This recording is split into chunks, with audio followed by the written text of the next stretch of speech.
Assalamu alaikum YouTube көрүүчүлөр, Umar KG YouTube каналынын катталуучулары жана көрүүчүлөрү. Туугандар, мына ушундай болгон сонун ургачы козу сатууга чыгып калды.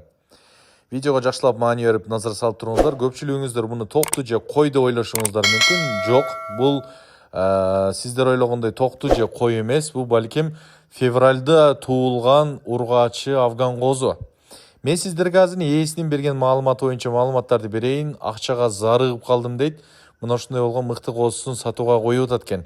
Эгерде мына ушул козу сиздердин көңүлүңүздөргө макул келип калган болсо, жагып калган болсо, көрсөтүлгөн телефон номерларда связь номер иштейт, WhatsApp номер иштейт, чалып байланышып, соодалашып алсаңыздар болот. Бул чарылыш Ош областынын Нокат районунан сатылып аткан агабыздын мына ушул ургачы токтусу сатылат. Бул местный жайдар кой менен Афгандын ортосунан туулган козу дейт. Жүнү өтө таза. Февралдын аягы февралда туулган козу дейт. Бою 71, 72, 70 сантиметр ушул 70, 71, 72 ушундай чыгып калат дейт туугандар. Сыны сыпаты, ден соолук, жеп ичтери бүт зор дейт. Баасы болсо 55 000 сом айтылышы кеми болот, сүйлөшөбүз. Ал эми Кудай кааласа доставкаларды уюштурабыз деп айтып жатат.